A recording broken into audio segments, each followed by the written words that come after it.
രമേശ് ചെന്നിത്തല അടുത്ത മുഖ്യമന്ത്രിയാകട്ടെ എന്ന് ആശംസിച്ച സ്വാഗത പ്രാസംഗികന് മറുപടിയുമായി മുഖ്യമന്ത്രി പിണറായി വിജയൻ. ഒരു പാർട്ടിക്കകത്ത് വലിയ പ്രശ്നങ്ങൾ ഉണ്ടാക്കുന്ന ബോംബാണ് പൊട്ടിച്ചതെന്നായിരുന്നു പിണറായിയുടെ മറുപടി. വ്യവസായി രവി പിള്ളയെ ആദരിക്കുന്ന ചടങ്ങിൽ സ്വാഗത പ്രാസംഗികനായ ഡോക്ടർ ജി രാജ്മോഹൻ നടത്തിയ പരാമർശത്തിനാണ് മുഖ്യമന്ത്രി രസകരമായി മറുപടി നൽകിയത്. കേരള രാഷ്ട്രീയത്തിലെ ഒരിക്കലും അവഗണിക്കാനാകാത്ത വലിയ ശക്തി രമേശ് ചെന്നിത്തല അവർ. അടുത്ത മുഖ്യമന്ത്രിയായിട്ട് അദ്ദേഹം വരട്ടെ എന്ന് ഞാൻ ആശംസിക്കുകയാണ്. വി.ഡി. സതീശൻ സാറ് പോയോ? ഞാൻ അത് രാഷ്ട്രീയ ചർച്ചകൾക്കൊന്നും നമ്മളിവിടെ വേദിയല്ല.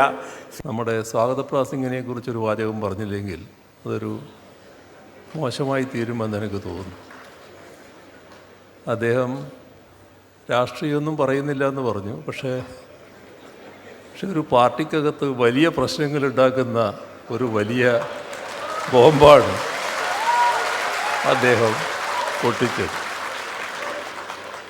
ഞാൻ ആ പാർട്ടിക്കാരനല്ലാതെ നിങ്ങൾക്ക് എല്ലാവർക്കും അറിയാമല്ലോ. എന്നാലും അങ്ങനെയൊരു കടുംചതി ചെയ്യാൻ പാടില്ലായിരുന്നു എന്നാണ് എനിക്ക് അദ്ദേഹത്തോട് സ്നേഹപൂർവ്വം ഉപദേശിക്കാനുള്ളത്.